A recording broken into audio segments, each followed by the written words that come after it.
বাবা আমার একটু সাহায্য করো না, আমি আজকে 2-3 দিন ধরে কি। মা তুমি বেঁচে আছো? বাজান তুই? আমি বাচ্চাছি মানে আমার আবার কি হয়েছে? মা, আমরা না বিদেশ থেকে আপনার কুলখানির জন্য টাকা পাঠালাম, আপনি নাকি মারা গেছেন। বৌমা তোমরা এসব কি কইতাছো? আমি তো কিচ্ছু বুঝতেছি না। কি আমি মইরা গেছি, আমি বাচ্চা আছি কিনা, কি কইতাছো বৌমা?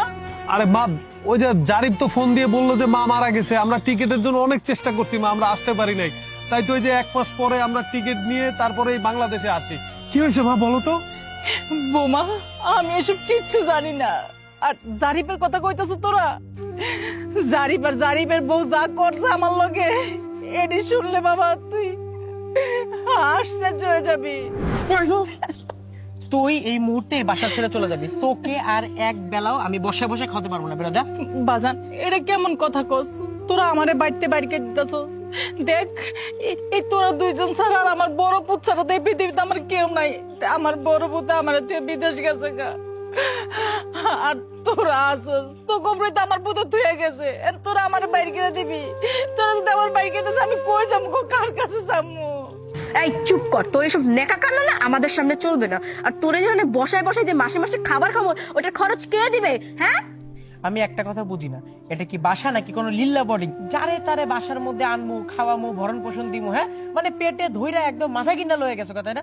শোনো, এত কথা বলার সময় নেই, তুমি বাইরে হও। কি হলো শুনতে পাচ্ছ না? এখান থেকে বের হ। বাজান তোরা যেহেতু আমারে খাওয়াইতে পারবি না, ঠিক আছে, তাহলে তোরা দুজনে নিয়ে আমার বৃদ্ধাশ্রমে দিয়ে আয়, আমি বৃদ্ধাশ্রমে থাকবো। এই এত বড় বড় যে কথা কস, বৃদ্ধাশ্রমে খাইলে না মাসে মাসে টাকা দিতে হয়। ওই টাকাটা কে দিব? তোর মরা স্বামী ওই ঠাইসা দিয়ে যাইবো? শিফা, এত কথা বলতেছো কেন? এত কথা বলার তো দরকার নেই। এই বুড়ি তুই বাইরে বাইরে গেছে। ঠিক আছে বৌমা, আমি তাহলে যাইগা। এই বুড়ি, স্বর্ণের চুড়িগুলো না কই যেতাছস? দেখ ওগুলো দে। বৌমা এটি আমার স্বামীর শেষ চিহ্ন, এটি আমি দিব না।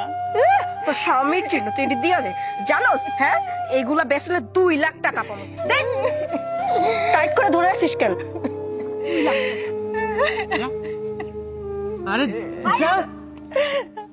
যাক বাবা, বাঁচা গেল, আপদ বিদায় হইছে। আচ্ছা শোনো, এখন বড় ভাই বিদেশ থেকে আসলে সে তো মাকে অনেক ভালোবাসে। যদি কোনোভাবে জানে যে মারে বাইর করে দিছি, মনে করো আমরা গেছি, সুতরাং ভাই আসলে একটা নেকা কান্না আমরা দুইজন মিলে কানবো, বলবো মা মারা গেছে। না হলে মাসে মাসে আমাদের যে খরচটা দিত না সেটাও পাবো না। চলো চলো চলো। জারিবের বউ তো আমার বাইতে বাইর করে দিছে বাবা। কয়, আমি নাকি বেশি খাই, আমার ঠিক মতো খাইতে দেয় না বাবা, বাড়ির সমস্ত কাজ আমার দিয়ে করায়। আবার কই তুই নাকি আমার লেগে টাকা টুকা পাঠাস না।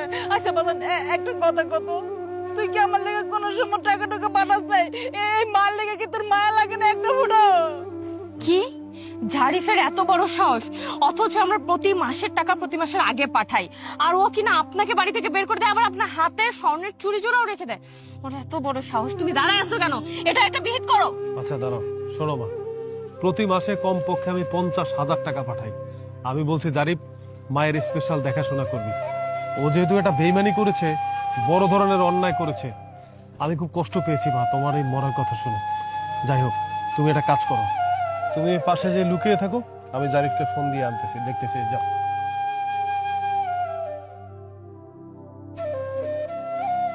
হ্যালো জারিফ, তুই কোথায়? আচ্ছা ঠিক আছে, তুই একটা কাজ কর, এই যে আমাদের পেছনের যে রাস্তাটা আছে না, ওখানে চলে আস এখনই এখনই। ভাইয়া ডাকছো? জারিফ তোকে ডেকেছি, আমরা তো বাইরে থেকে আসলাম, মা মারা গেছে, এখন কি করবি বল? মার জন্য ভাইয়া আমার আসলে অনেক পরাণ কাঁদে, কিন্তু কি করব বলো, চিরকাল তো কোনো মানুষই বেঁচে থাকে না, তাই না? যেহেতু মা মারা গেছে, একটা কাজ করে চলো, এই যে দক্ষিণ পাড়ার যে জমিটা আছে না, ওই জমিটা তুমি আমারে দিয়া দাও, আর ওই যে উত্তর পাড়ার যে জমিটা আছে ওটা তুমি রাখ খেলো। জমিটা আমরা ভাগাভাগি করে লয়ে যাই, কি বলো? জমি ভাগাভাগি করবি তাই না? জমি ভাগাভাগি করবি?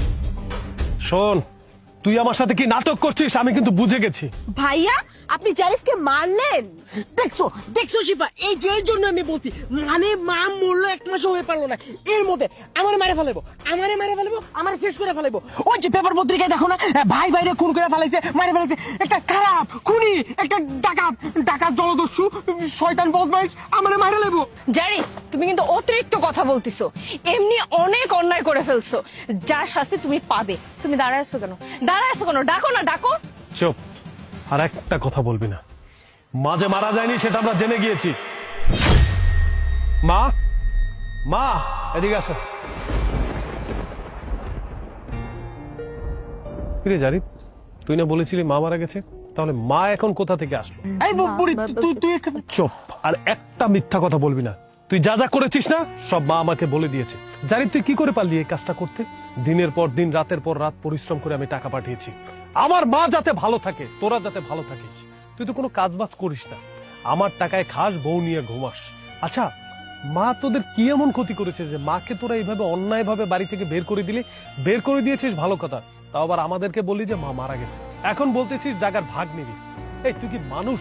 তুই কি আমার বাবার সন্তান? আমি বুঝতে পারছি না জারিফ, মানুষ কি করে পারে এত বড় অমানুষ হইতে? কি করবো? হ্যাঁ, যা করছি একদম ঠিক কাজ করছি। এই যে বাজার দরের অবস্থা দেখো, সব জিনিসের একদম দাও দাও করে আগুন জ্বলার মতো দাম। এবার আমার 4-5 মাস ধরে চাকরি নেই। এই যে তুমি যে টাকা পাঠাইতে, ওই টাকা দিয়ে আমরা নিজেরাই কোন রকমের সংসার চালাইতাম, তাই না? আর এই যে এই বুড়িরে ওষুধ কিনে দাও, এই করো সেই করো, এত টাকা পয়সা আমি কই পাবো? যা করছি বেশ করছি। এখন তো মনে হচ্ছে কি যে এই ভিক্ষা করতে না পাঠায় গলা টিপে মেরে ফেলালেই শোন জারিফ, তোর যদি বেশি টাকা লাগতো তুই আমাকে বলতি, আমি তোকে টাকা পাঠাতাম। কিন্তু তুই আমার জান্নাত, আমার মায়ের সাথে বেদবি করেছিস না, তুই আমার ভাই, আমি এটা ভুলে গেলাম। আজকের পর থেকে তোর সাথে আমার কোনো সম্পর্ক নাই। শোন, তুই আমার ভাই, ভালো কথা, তুই যে সম্পত্তি পাবি আইনত, তোকে আমি সেই সম্পত্তির ভাগ দিয়ে দেব। কিন্তু আমার মায়ের আশেপাশে তুই যেতে পারবি না, আমার বাসার চৌকাট পেরোতে পারবি না। মা চলো। জারিফ, তুই নিজের সন্তানে আমার লগে এরকম করতে পারলি? আরে ও তো পরের মাইয়া, ও নইলে আমার অত্যাচার করে, আমার মাইর করে, ঠিক আছে, কিন্তু তুই তো আমার পেটের সন্তান। তোরেও জন্ম দিছি আর মেঘরেও জন্ম দিছি। দেখ, তুই জায়গার ভাগটা ঠিক সময় এসে নিয়ে যাবি, কিন্তু মায়ের ভাগ কোনোদিন পাবি না। ভালো থাকিস। এই শোনো, যা হইছে ভালোই হইছে। আর তাছাড়া দেখো, আমাদের তো দরকার ছিল সম্পত্তি, ভাই তো কয়েই গেল গা, এই আপুরটারে হলো হেরা রাখবো, আর আমগোর সম্পত্তির ভাগ তো আমগরে বুঝাই দিবই। আর তুমি তোমার বাপের বাড়ি থেকে কয়েক লাখ টাকা এলো, ওই জমির উপরে বাড়ি তুলে ফেলবো। তাহলে আমাদের স্বপ্নের বাড়িতে হবে তো। চলো।